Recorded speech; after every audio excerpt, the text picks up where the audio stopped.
What's the young guy doing? Hey, good afternoon, everybody. It's not afternoon. Good morning. It's not this morning. What is this? It's midnight with Late Night with Eddie Buffalo, the inaugural show.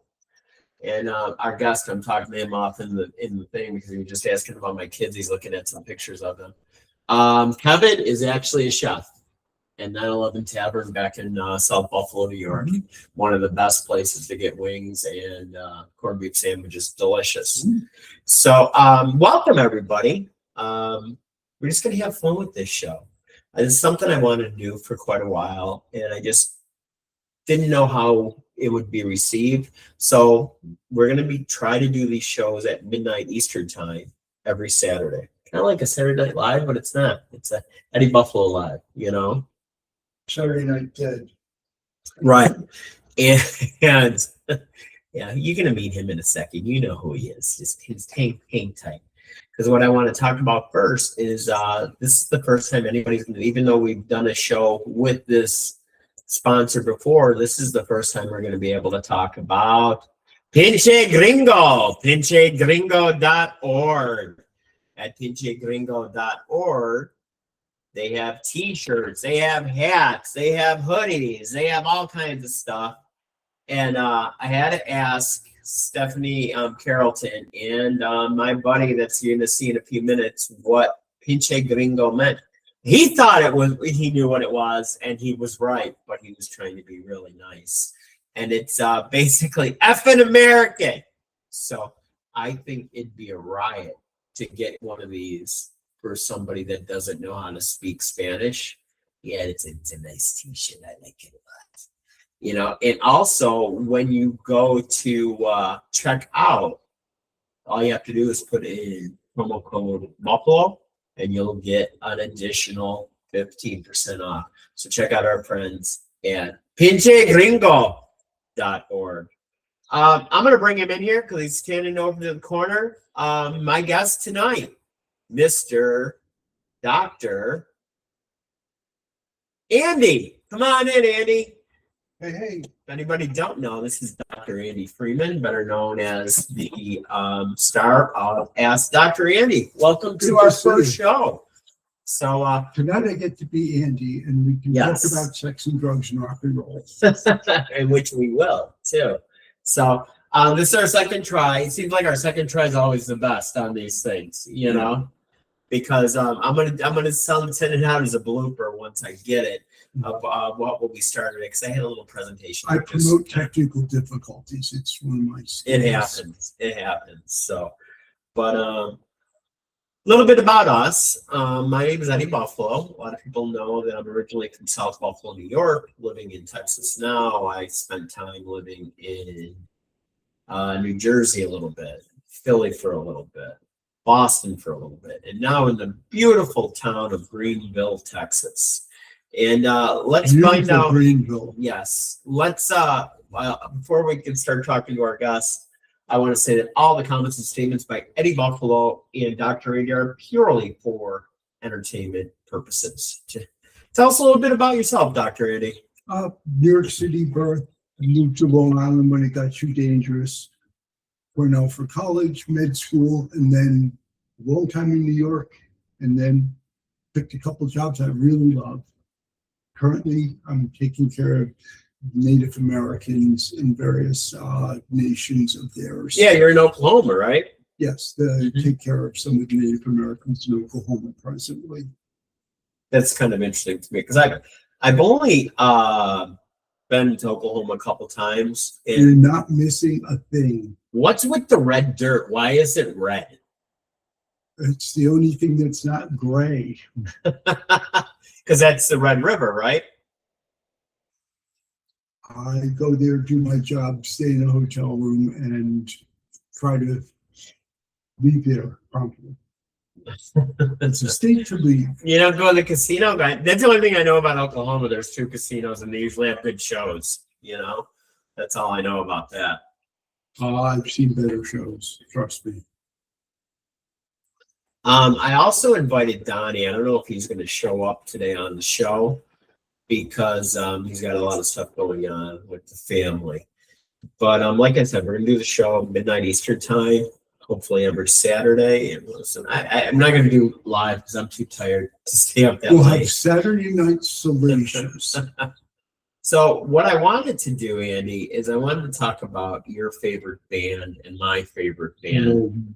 But I want to do one thing first because it kind of leads into everything. So every week I go visit my buddy Scott down on Lee Street in Greenville, Texas, at Vandango Vintage Vinyl Store. He's open from Wednesday to Saturday, and guy has not had a vacation in 4 years, which I was horrified when I heard that. You know, and he loves what he does. He's his own boss, so every day's a 100%. vacation. And he's right across from the beautiful Texan, which is closed now until they find a new owner. Which who knows who that might be someday. I don't know. How about you, Doctor? Are you going to buy the Texan? Pass. It's a beautiful theater. So I'll go in there, and the reason I started going in there is because I have a ton of vinyl back home, and it's too heavy to have my girls ship it to me or that. So little by little, I've been going through, and Donnie usually likes this part of the show. I'll usually ask him, what I came up with this week. And number one, Dean Martin hits again, baby. You got You're Nobody Till Someone Loves You. You're nobody till somebody loves you.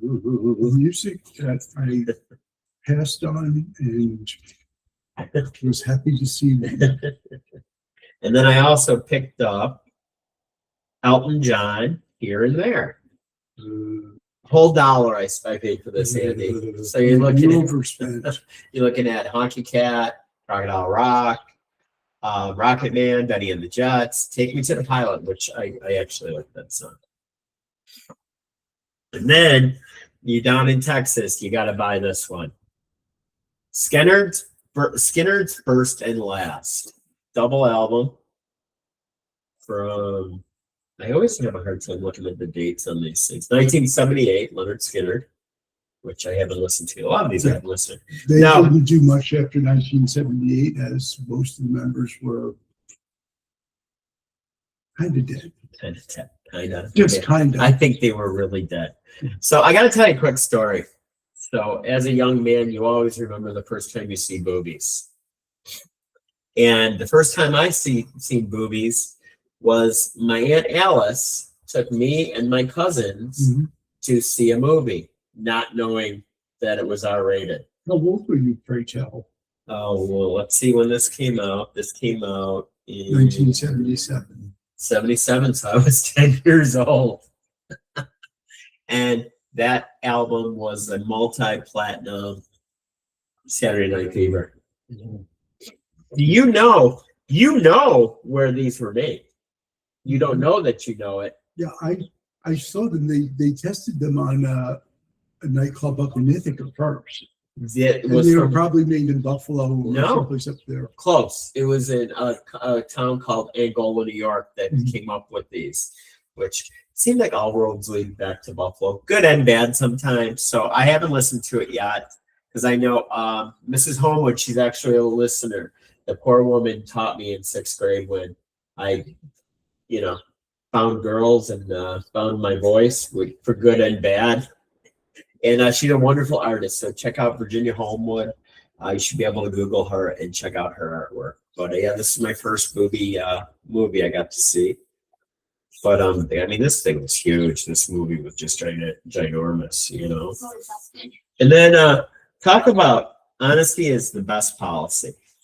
I saw a concert with Molly Hatchet and Foghat opened up for the Canadian power trio, not Rush, Triumph. I love those guys. They're going to tour again, which I will not go see him because I watched a interview with Rick Emmett a couple of years ago. He goes, I've never toured with these guys. I don't need the money. I don't need this, blah, blah, blah, blah, blah, blah, blah. Well, they're touring in 2026, and they will be somewhere near you. So I bought the Foghat album only because I seen them, and it wasn't a lot of money. Now that's music I like. Yes. And so Slow Ride, Long Way to Go, It's Too Late, Helping Hand. And I got in the car and I called Donnie Lowe and I'm like, Donnie, I'll tell you what I got from the store. And I'm looking at it and I'm like, shit, I think this guy made a mistake. Because you see why I'm saying why I'm saying it was a mistake. I see a signature there. It's a signed album from Foghat, which if I liked them, I'd be super excited. But I think it was very nice. I went back into Scott and said, dude, you probably shouldn't have sold me this. And he said, you know what, Eddie? You just take it. He's a good man. That was nice. And I was super excited. And you spotted it right away when you came into my apartment today. Because everybody remembers, I don't know, maybe you don't remember, but I remember buying my first album with my money. And that album was Supertramp, Breakfast in America, which came out in Not a bad choice. No, it came out in 1978. And I have my copy back in Buffalo, but my buddy Scott had this waiting for me when I went into the record. And you can tell this is very well loved. There's tape holding it together. And let me ask you this, Dr. Andy, and I'll be surprised if you know this, but you know a lot of stuff. What is that sticker that says CRC? Can you guys see it on the back? CRC on the bottom? My best guess would be that it was used in a radio station or as a promotion. No, I thought so too. What is that then? You got a penny? You got a penny on you? No, I do not. Then you can't join the Columbia Record Company. Oh, yeah. That scam. Send 1 penny in and get billed for the rest of your life. Exactly. And there's actually, I'm not going to go into it, but there's actually a 9/11 conspiracy about this album cover. Because if you, as you see, Andy, there's the towers. There's the orange juice. And if you hold it upside down, you see the 11. They say one of these look like a 9. It doesn't to me. But if you look really, really tiny on the menu, what do you see? Can you see that? I just see Breakfast in America. You see what that is? I didn't notice it. That's an airplane. Oh. So take it with a grain of salt. You know, I thought it was. I'll go with the Simpsons conspiracy for 9/11. Thank you. You know, and Scott didn't even charge me for the album because it looks pretty rough, you know. But I tell you, I played it. That was the first album I grabbed when I got home yesterday, and it's flawless. It sounds fantastic. So what was the first album you bought, Andy? First album I purchased was the Beatles' Blue album, which was a compendium of their later hits. I never even heard of that. It's a like a greatest hits. There was a red double disc and then a blue double disc. And then trying to think of what the second album was. I think Hot Rocks by the Rolling Stones, which was another greatest hits album. Now, were you big on buying albums, or did you actually buy 45s too? I used to buy 45s. I bought 45s before I bought albums. First 45 I bought was Venus by the Shocking Blue. And you got me on that one. He's a couple days older than me. So. Yeah, perhaps I'm even a week older. So it's that She's Got It. Yeah, baby, she's got it. On your Venus, on your. Oh yeah. Okay. I thought there was Bananarama. Well, I'm an MTV kid from the 80s. What do you mean? I'm very sorry. MTV don't even exist now. What bullshit is that? It's okay. I remember my cousin Mike that lived upstairs from me said, "Eddie, you gotta watch this. It's about to start." And that was MTV. And I remember watching that for hours on end, you know. And Most of what I love did not appear on MTV, or when they got to MTV, they were well into their old age. So let me ask you this: was one of your albums that you listened to "Don't Eat the Yellow Snow"? Did it have that? Oh yeah, I talk a little bit about what I'm talking about. Frank Zappa. I have his album Apostrophe and a number of his albums. My oldest daughter was a music performance major and went on to be a music therapist. She wrote you wrote like a thesis from Right. time Yeah, you yeah. got your Bachelor of Arts. She wrote hers on Frank Zappa. How about this one, Dr. Andy? Oh, Dave. Who? Yeah. Cheech and Chong, Big Bamboo. I got that as a gift. Yeah. It came with this giant rolling paper in it. It was a rolling paper the size Did of it an really? album. Yeah, the original ones That's did. interesting. That's interesting. I just watched the documentary about them. They came out like maybe a year and a half ago. And it was great. It was fantastic until they got to the nitty-gritty of why they weren't together anymore. All I know is Cheech Marin is a very, very bright guy. He's giving back to his community. He has a Hispanic art museum that he basically bankrolled in East Los Angeles. He does a whole lot of different things. I know Tommy Chong got incarcerated over selling. That had nothing to do with their breakup. And I know Tommy Chong very vigorously is promoting anything he can to make money right now. Okay, so you're going to be Cheech, and I'm going to be Chong, okay? Sure. Hey, Cheech, what's going on? Uh, No, I'll take it from here. Yeah, go ahead. That's what the problem was. Tommy Chong wanted to be in charge of everything, and even though it was a partnership, he didn't see it like that. You know what I mean? Which is kind of sad because some of their movies were fantastic, and they made their first movie for $1 million. That's amazing. And that's it. That they didn't make any other money than that, and that money went on. That movie went on to make over $100 million. I'm not surprised. You know, when and if you thinking back there, do you remember what comedian was in there in a couple of their movies that before he got hit really big? That I do not know. When I went to see most of the movies, I was really tired and sometimes would sleep. I know you are, but what am I? Pee Wee Herman was in a lot of their movies, you know, and he did some stuff that he shouldn't have done too. Well, allegedly. What can you do? So we all have our words.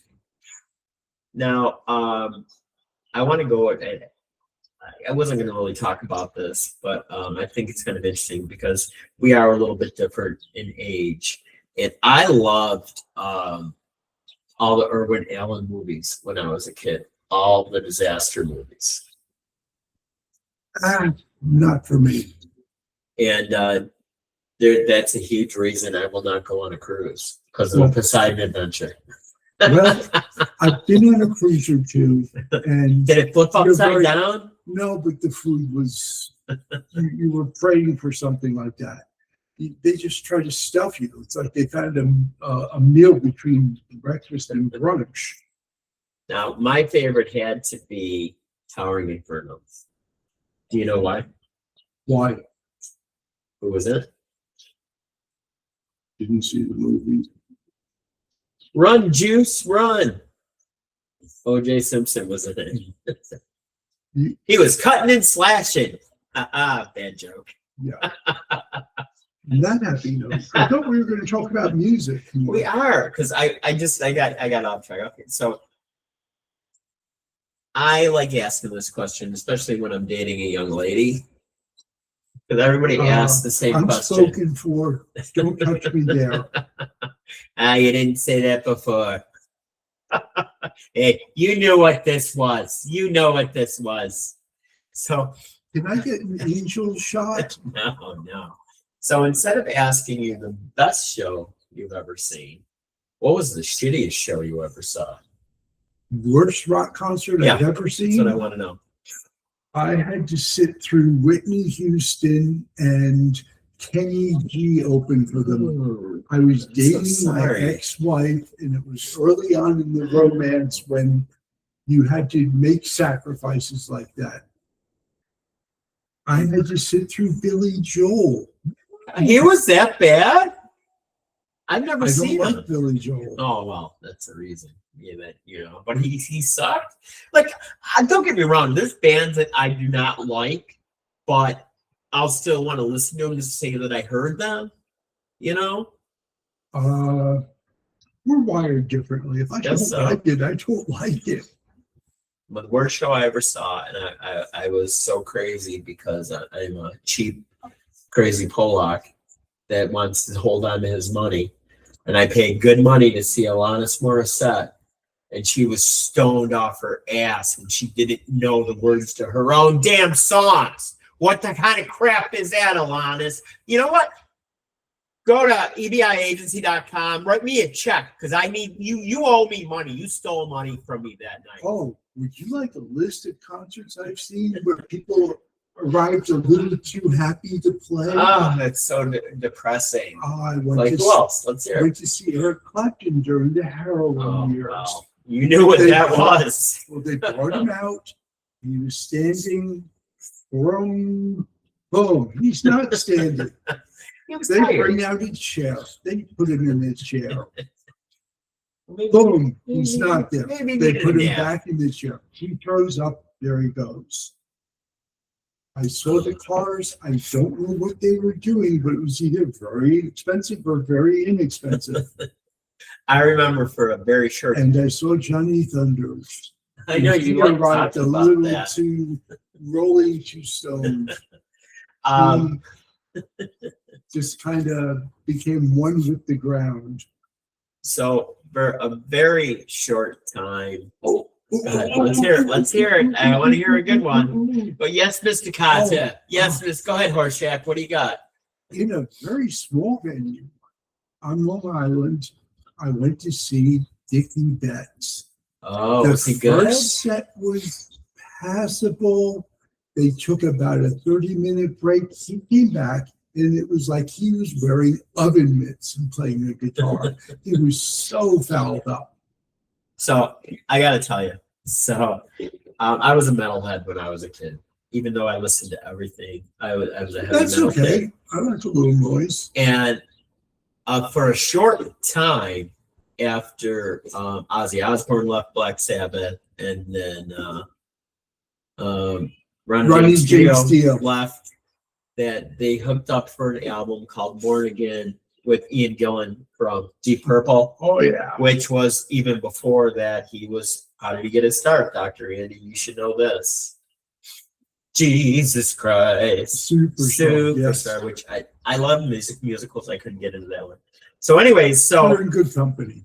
It's a decent album. Give it a shot. For other people. Yes, if you like that kind of stuff. So I went to the show If you like that kind of misery. with my two mics I went with. And he comes out and he's like, they did some Deep Purple. Like, smoke on the. Where'd he go? He's gone. He's just gone. Gone. Minutes on end. Then you hear water. I'm like, holy shit, he must have forgot the words. And that's very difficult to forget. And now let me ask you this, because I've had this experience where I've seen a show one time and they were fantastic, and then they were shitty. One example is Cheap Trick. They're either the best band you've ever seen that night or the shittiest band. And I was never around to see the Doors, but I guess they were the same way. I missed them. I got to see Janis Joplin. My daughter I'm took so me when I jealous. was little. She was I got to amazing. see the Allmans with Dwayne when Dwayne Allman was still alive. I know got his to son see- Devin, actually. Oh, I didn't He's know that. really good. Yeah, it's really Anyway. good. Worst and best in terms of shows. One of my favorite bands is the Grateful Dead.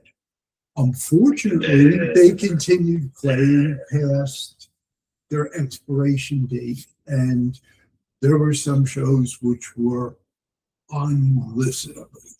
Well, back in 1985, my friends from New York, they're like, Eddie, can we stay at your dad's house? Because Grateful Dead's coming to Rich Stadium, which was where the Bills played. Oh yeah, we didn't care. You know, my mom had passed by then, and it was just me and my dad. So they come and they go, we got a surprise for you. Don't drink the punch.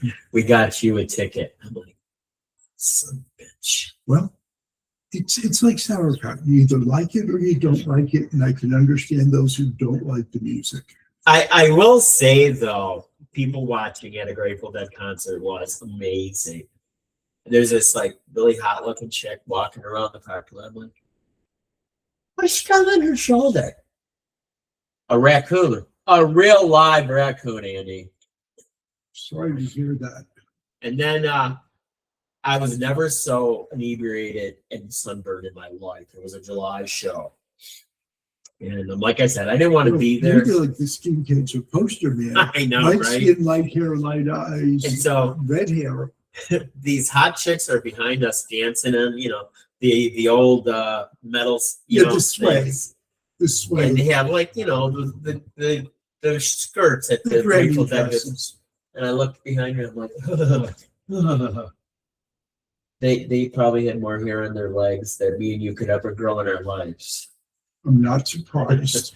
But that being said, Grateful Dead was the main band. And you know who the opener was? I have no clue. Bob Dylan. Okay. And who was Bob Dylan's backing band? Tom Petty and the Heartbreakers. Yeah, cheetah. Yeah, I already told you this story. Yes, you did. But it's all a part about, history. Like Allie Buffalo, my daughter, she went to Buffalo Performing Arts. She's a singer. Mhm. And so she opened up my mind to watching different stuff. Like she's like, Dad, Foreigner's coming. I really want to see them. I'm like, yes. Yes. I didn't like him in the 80s. I don't like him now. Yes. I've seen them 12 times since because they are phenomenal in concert. That explains so much. And that's where I saw Cheap Trick. Cheap Trick was a big opening band. And one band that always opened up for them also, and she still sounds fantastic, is Joan Jett. Joan Jett I enjoy, and I also enjoyed her previous band, The Runaways. Oh, yeah. They were fun. Lita Ford and Sandy West, Cherry Curry, and I'm forgetting the one girl. Was there 4 or 5? 4. Oh, so I Got got them them all. all. Yeah. So one year, Guns N' Roses came to the Buffalo Bills Stadium, and the opening band was a band called Live, which we only cut the last song because I was still drinking back then, and I was enjoying myself in the parking lot.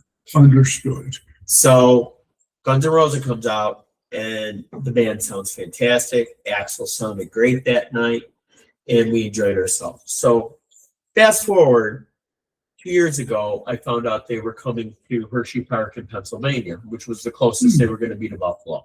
So I flew home, and me and Allie Buffalo went to them because I was so excited because there's a band that I always liked and I never heard live, and she sounded fantastic, and that was Chrissy Hynde and the Pretenders. I love Chrissy Hynde. I've met her. Did you really? Yeah. Oh, What kind of a chick was she? Paul. She really? Yeah, I didn't know that. She's Taller than you? Near my height. I Wow. would make her at least 5 foot. She sounded great. The Pretenders were just getting started. They still had Scott Honeyman, and they still had their bass player, both of whom died after the second album. And they were just getting started, and they played at the bottom of a hill, an outdoor thing for Cornell. I always was security for Cornell That's concert. really cool. So we got to meet, and they got rained out and just they stood in the trailer and got drunk and high and kept demanding us bring them things. So That's how I met them. they sounded fantastic when I saw them at Hershey Park. And I've seen them in clubs, and they were fantastic in small clubs. once you're at Hershey's Park, all you smell is chocolate. It's delicious. And then Guns N' Roses hit the stage. Slash sounded good. Duff Bassist sounded McKagan good. sounded good. He sounded Everybody good. sounded good, but a certain. And then some guy came out and stole my money. Because Axl sounded like trash. And my poor daughter said to me, Dad, You like this? who is that guy? I go, honey, that's the same guy we saw 2 years ago. We stayed for 4 songs. My favorite Guns N' Roses song is Night Train. Once I heard him I destroy like that. Night Train and Mr. Brownstone. Oh, that's a good one too. Once I heard him destroy that one, I'm like, oh, that's done. We went to an Irish bar and enjoyed the rest of our night. Well, So, That'll show you. I just get tired of seeing bands when they pass their expiration date. Yes. I recently on Long Island, about 4 years ago, they had an outdoor festival and it was sad. They had like the ghost of Phil Lesh there. They had Hot Tuna, but they were a little too old. They had Dickie Betts before he died. He was still playing with oven mitts on and was so drunk his son had to step up That's and awful. do most of it. You know, that just makes me sad. I see bands while they're good and then I'll remember them fondly. I think we need to get my buddy Billy Sheehan on this show. He's got some stories. Yeah, I saw the Who when they still had Keith Moon and then post Moon when they were doing the geriatric tour with Entwistle and then post Entwistle and pass. I'd rather remember them than like I saw the Who in Buffalo a couple of years ago, and it was I felt bad that I didn't see them during their prime. Yeah, because I know their stadium tours were legendary. They were so loud. Oh yes, a band that doesn't really get a lot of mention but put on a great show. I worked with at Cornell's Concert Commission Security. I was a student there. The Kinks. They put on an amazing show, and they were epic drinkers. That was one of like a basically that evening. It was a case of beer, a member of the band, and they were fighting with each other, throwing bottles. Ray and Dave Davies, but still it was an amazing show. Unfortunately, I'm not back to it most of the time. Like Lola is one of the most banned songs in the 70s. Well, first of all, he said Coca-Cola. That was the main reason, pretty much. He's singing about a transvestite. But I guess the time when he didn't sing about things. They say the only time you know it's the original song is when they say Coca-Cola.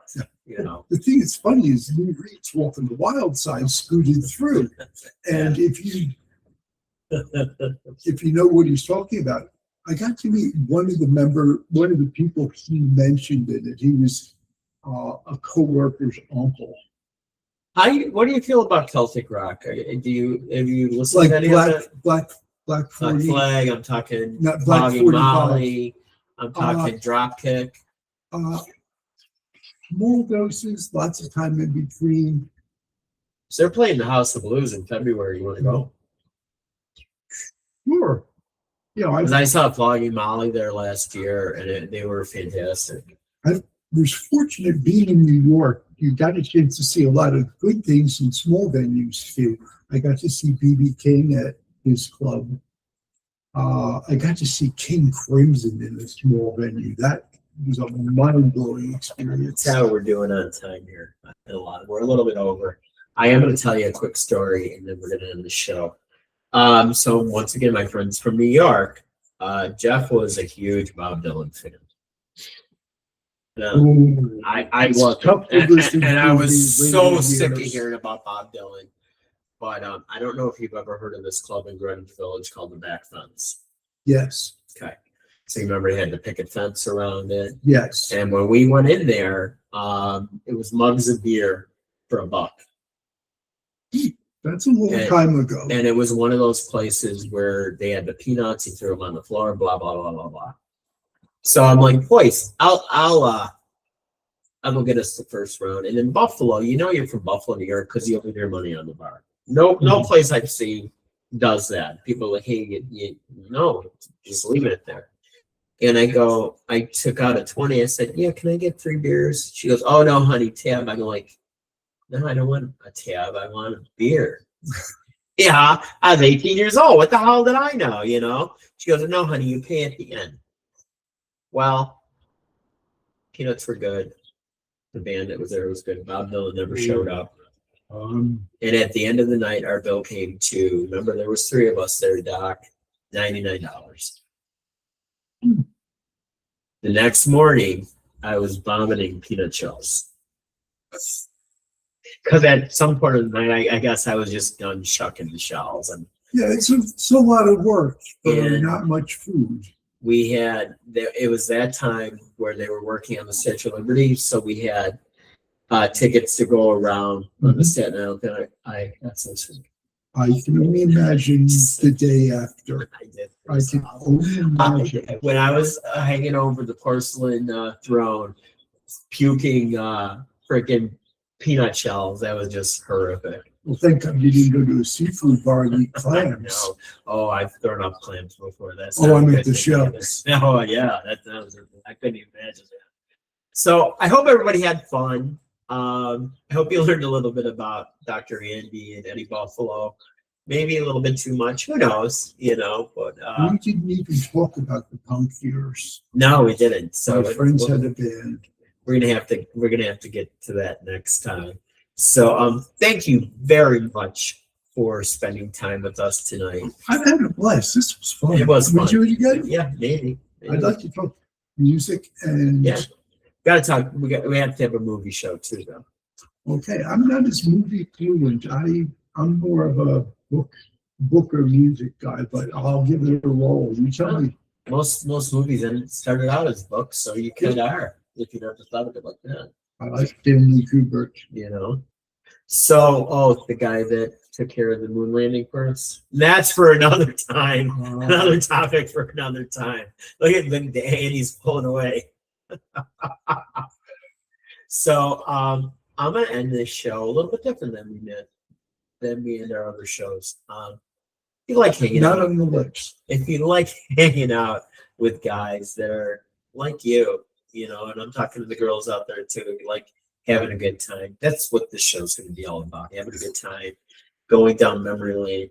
Talking about vomiting, peanut shells. We'll get to me and vomiting soon, and Yay! nobody will come see me as a patient then. So it would be the vomit section of the show. Yes. So Stupid things I've done So like I that I've said, been told about.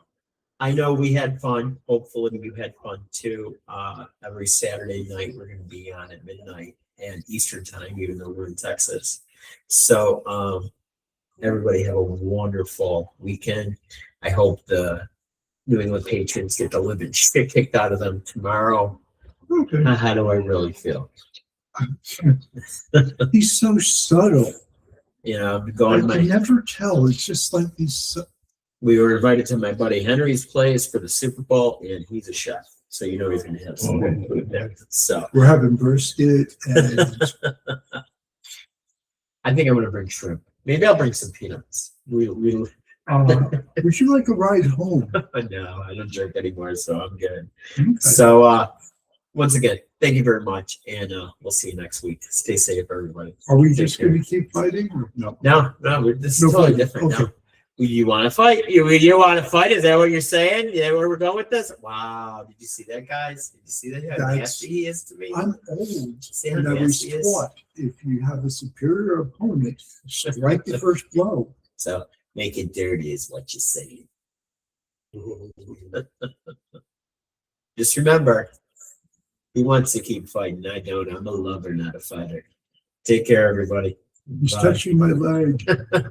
You can't see where my hand is, so shut up. I can't. Shut up. That's it. That's your problem. You knew what this That's not was. an entrance. You knew what this That's not an entrance. Exit only. Exit only. Oh my god. Shakra polera. Now you're gonna learn how to speak some Polish. What do you think about that? My uncle had you. Oh, When- what a good name. I love that name. When drunk, I still remember Uncle Edgy and my brief education in Polish. So I get a little bit of what you say, Well- and it horrifies Well, me. I know if I see my buddy at the gym, especially my Mexican ones, I'll start talking Polish to him just to screw with him. So have fun, everybody. Keep on living your life the way you want to do it. Don't let anybody tell you what to do. And just keep going, baby, because eventually you'll get that, wherever that is. Take care now. Suggestion for